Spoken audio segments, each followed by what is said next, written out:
Hey guys, I'm gonna do our top 7 FNAF games, and I'm gonna do something different. So usually at the top it will do the worst, then to the bottom is the best. Well, on the top I'm gonna do the best, and the bottom is gonna be the worst. So yes, guys, it's just my own personal opinion. I may get hate, but here we go. Number 7, FNAF 3.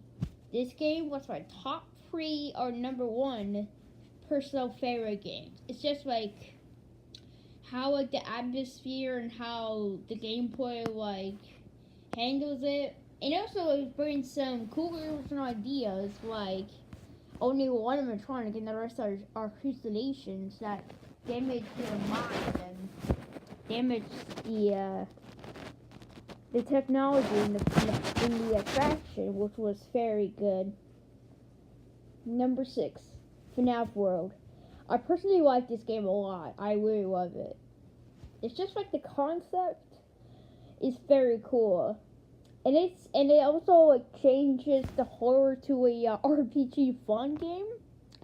And I do know the controversy about it because I know it did made a lot of controversies around on Steam, but he decided to remove it. And yeah, but I still like the game. And if I even bought the demo, I wouldn't even get a refund. I would just keep it. Number 5, FNAF 4.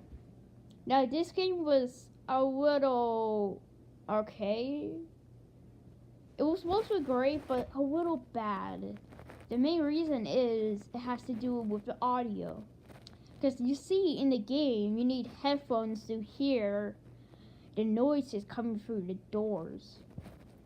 And to be honest, that concept is very useless since that like a certain noise that is very loud could award him. It's very useless for them. Because in the previous games you hear the loud noises warning. Like for example in FNAF 1 when you close the door on Fox you can hear the banging. It was loud, so it was useful, but it wasn't very great on FNAF 4, so yeah. Number 4, FNAF 2. This game was alright. I kind of do like it, but a little more bad. It's just like you have to do like the music box, and also pretty much Scott like in the trailer for it admitted that it was gonna be like a sequel, but it was turned out to be a prequel. And why bothering doing that on the trailer if it's gonna be a prequel, which is? That doesn't make any sense at all if you're making like a sort of reference to the previous monster restaurants that Wat to Hell or Left to Lot from the Night 1 phone call. Number 3, FNAF 1. I did like this game a little bit.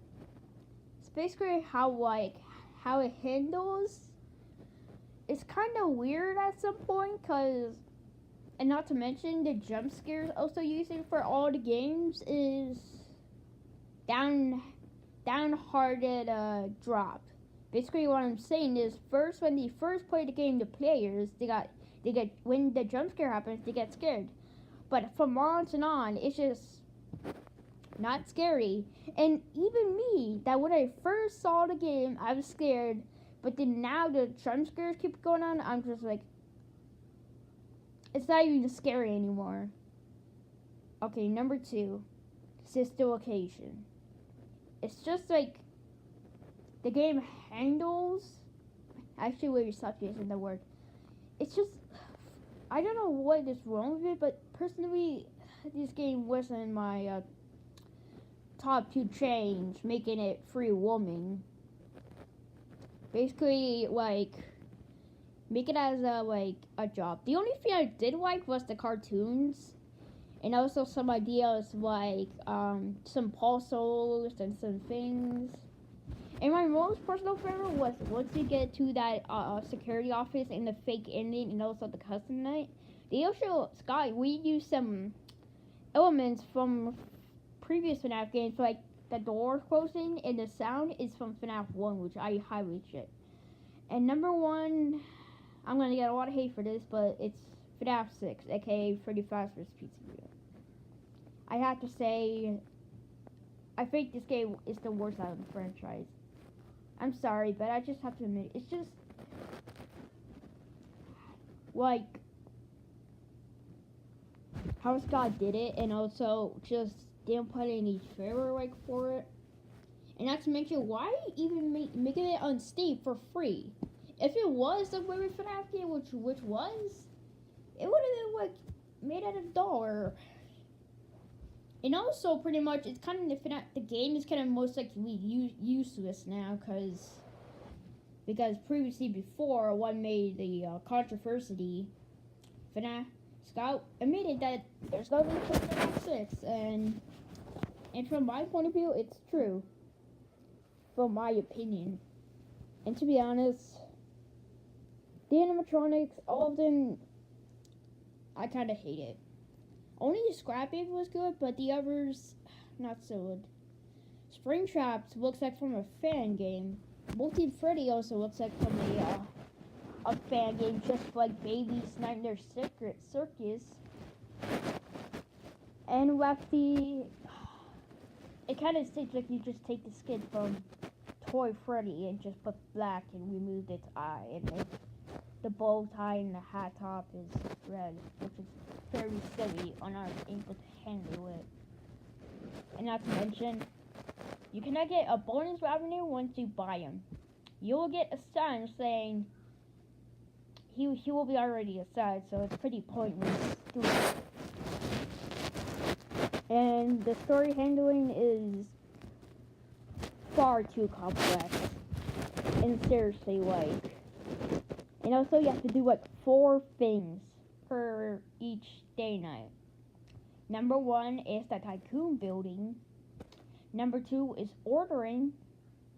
The third thing is salvage or throw it back to the alley, and forcing the scoring would see if you get a loss or not. And to be honest, it's pretty nut. It's kind of the worst FNAF games ever, from my point of view. It's just the change, and also not to mention the nights were also completely hard too. When the first time I played it, I got past night 2, like with the salvage overdrives, but since I replayed it to get other endings like the insanity and the media core ending, I cannot pass it because it was super like challenging on like whatever or not if it's there or not. Not to mention the noise kind of like from my gameplay, what I hear and so is pretty much not there. It's kind of a little low, and which kind of seems stupid of like worrying that they're next to your. I don't think I will call it like an office, more like a private room where you could order stuff and unclog the toilets, you know. Because pretty much that actually took place during the day. And the salvage revenue is during the night. Yeah. So that's my review. Not my review, but that's my top 7 FNAF games. I know I'm going to get a lot of hate for the first one and probably some. I know, but it's just my personal opinion. And I don't think I will change it from how people say it. It's just that the game is pretty useless now. And yeah, I'll see you guys later. Oh, forgot to go.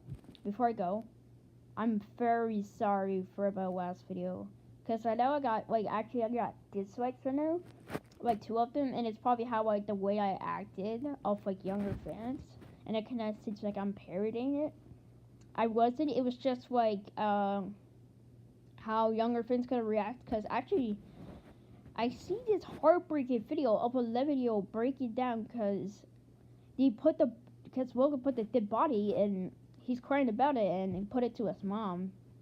I saw it on Drama Word first. I did came across it that other day, but I didn't bother to check it out. But seriously, no. But if it's a dislike for something else like covering death or suicide, that is rude.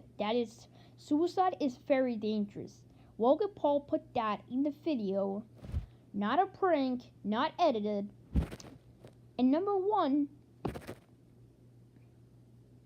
the category put comedy, dead guy. and others from Drummerwood, I heard.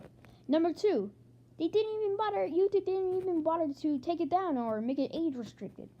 Number 3, you put the category under entertainment. That'll show you that they're not caring for suicide or death or the victim that was even it. And I did put a link on my other video where it made a comment about there's this website to help you if you're suicidal or going through depression. Yes, guys. So I'm gonna end the video and hopefully I can work out the situation.